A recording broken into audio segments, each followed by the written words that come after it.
ನಮಸ್ಕಾರ, ನೀವು ನೋಡ್ತಾ ಇದ್ದೀರಾ ನ್ಯೂಸ್ ಫಸ್ಟ್ ಸ್ಪೆಷಲ್. ನಾನು ಸೌಜನ್ಯ ಹರ್ಷ. ಕಳೆದ 3 ವರ್ಷಗಳಿಂದ ಆರ್ಸಿಬಿ ಬೆನ್ನೆಲುಬಾಗಿದ್ದ ದಿನೇಶ್ ಕಾರ್ತಿಕ್ಗೆ ಇಂದು ಜಗತ್ತೇ ಸೆಲ್ಯೂಟ್ ಹೊಡಿತಾ ಇದೆ. ಕ್ರಿಕೆಟ್ಗೆ ಗುಡ್ ಬೈ ಹೇಳಿರೋ ದಿನೇಶ್ ಕಾರ್ತಿಕ್ಗೆ ಕ್ರಿಕೆಟ್ ಪ್ರೇಮಿಗಳು ಭಾವುಕ ವಿದಾಯ ಹೇಳಿದ್ದಾರೆ. ದಿನೇಶ್ ಕಾರ್ತಿಕ್ ವಿದಾಯಕ್ಕೆ ಈ ಪರಿ ಭಾವುಕರಾಗ್ತಿರೋರ ಹಿಂದೆ ಒಂದು ರೋಚಕ ಕಥೆ ಇದೆ. ಕಾರ್ತಿಕ್ ಜನಿಸಿದ್ದು ಕುವೈತ್ನಲ್ಲಿ. ಇವರ ತಂದೆ ಬಾಲಕೃಷ್ಣ ಮಗನನ್ನ ಕ್ರಿಕೆಟರ್ ಮಾಡಬೇಕು ಅನ್ನೋ ಕನಸನ್ನ ಕಂಡಿದ್ರು. ಹೀಗಾಗಿ ಕಾರ್ತಿಕ್ 12 ವರ್ಷದ ಬಾಲಕನಿದ್ದಾಗಲೇ ತಮಿಳುನಾಡಿಗೆ ಕಳಿಸಿಬಿಟ್ರು. ಅಲ್ಲಿಂದ ಕಾರ್ತಿಕ್ ಕ್ರಿಕೆಟ್ ಜರ್ನಿ ಪ್ರಾರಂಭ ಆಗುತ್ತೆ. ಚೆನ್ನೈಗೆ ಬಂದು ಅಕಾಡೆಮಿಯೊಂದರಲ್ಲಿ ಸೇರಿಕೊಂಡ ದಿನೇಶ್ 19ನೇ ವಯಸ್ಸಿಗೆ ಟೀಮ್ ಇಂಡಿಯಾ ಪರ ಡೆಬ್ಯೂ ಮಾಡಿದ್ರು.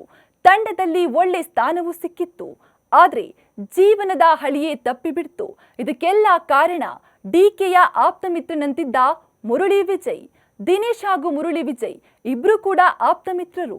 ಇಬ್ರು ಕೂಡ ಚಿಕ್ಕ ವಯಸ್ಸಿಂದಲೂ ಕ್ರಿಕೆಟರ್ ಆಗೋ ಕನಸನ್ನ ಒಟ್ಟಾಗೆ ಕಂಡು ಒಂದೇ ಟೀಮ್ನಲ್ಲಿ ತಮಿಳುನಾಡು ಪರ ಆಟ ಆಡಿದವರು. ದಿನೇಶ್ ಕಾರ್ತಿಕ್ ಜೀವದ ಗೆಳೆಯನ ಮೇಲೆ ಅತಿಯಾದ ನಂಬಿಕೆಯನ್ನ ಇಟ್ಟಿದ್ರು.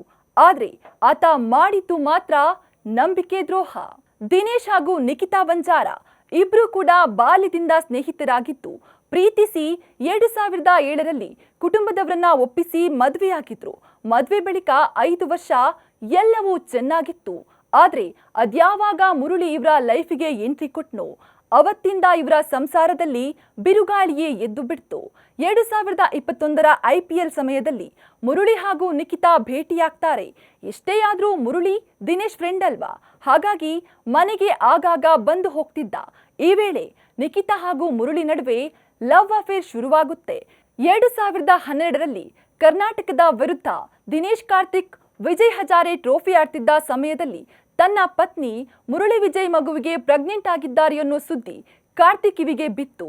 ಆದ್ರೂ ನೋವನ್ನೆಲ್ಲ ನುಂಗಿದ ದಿನೇಶ್ ಪತ್ನಿಗೆ ಸೈಲೆಂಟ್ ಆಗಿ ಡಿವೋರ್ಸ್ ಕೊಟ್ಟು ಅವರಿಂದ ದೂರಾದ್ರು. ಅತ್ತ ನಿಖಿತಾ ಹಾಗೂ ಮುರಳಿ 2013ರಲ್ಲಿ ವಿವಾಹ ಆಗಿ ಮಗು ಕೂಡ ಆಗುತ್ತೆ.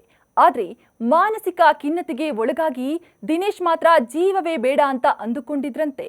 ಈ ಕಡೆ ದಿನೇಶ್ ನೊಂದು ಬೆಂದಿದ್ರು. ಈ ಸಮಯದಲ್ಲಿ ಇವರಿಗೆ ಮತ್ತೆ ಪುನರ್ಜನ್ಮ ನೀಡಿದ್ದು ಕಾರ್ತಿಕ್ರ ಮೆಂಟರ್, ಕೋಚ್, ಎಲ್ಲದಕ್ಕಿಂತ ಹೆಚ್ಚಾಗಿ ಜೀವದ ಗೆಳೆಯ ಅಭಿಷೇಕ್ ನಾಯರ್. ಹೇಗಾದ್ರೂ ಮಾಡಿ ದಿನೇಶ್ ಕಾರ್ತಿಕ್ನ ಮತ್ತೆ ಹಳೆ ಕಾರ್ತಿಕ್ನಾಗಿ ಮಾಡಬೇಕು ಅಂತ ಅಭಿಷೇಕ್ ನಾಯರ್ ಪಣ ತೊಟ್ಟಿದ್ರು. ಇವರ ಪ್ರಯತ್ನದಿಂದ ಕೊನೆಗೂ ಕೂಡ ದಿನೇಶ್ ಹೊರಬಂದು ಮತ್ತೆ ಕ್ರಿಕೆಟ್ ಲೋಕಕ್ಕೆ ಕಾಲಿಡೋಕೆ ಸಜ್ಜಾಗ್ತಾರೆ. ಇನ್ನು ದಿನೇಶ್ ಕಾರ್ತಿಕ್ ಡಿಪ್ರೆಷನ್ ನಿಂದ ಹೊರಬರಲು ಮೊದಲು ಆಯ್ಕೆ ಮಾಡಿಕೊಂಡಿದ್ದು ಜಿಮ್ನ.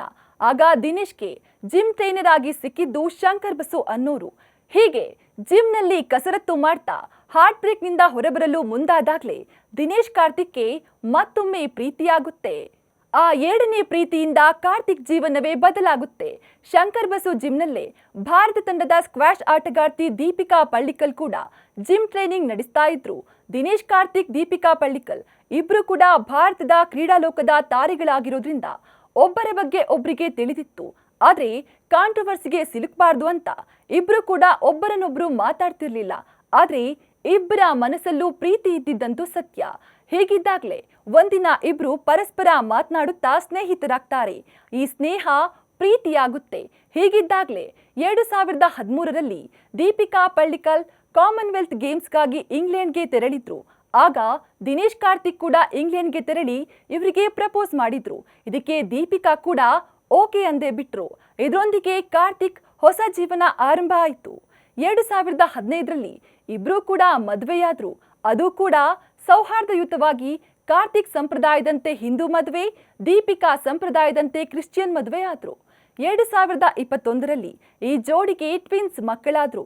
ಇನ್ನು ದಿನೇಶ್ಗೆ ಚೆನ್ನೈನ ಸೆಲೆಬ್ರಿಟಿ ಏರಿಯಾ ಪೋಯಿಸ್ ಗಾರ್ಡನ್ ನಲ್ಲಿ ಕನಸಿನ ಮನೆ ಕಟ್ಟುವ ಆಸೆಯಿತ್ತು.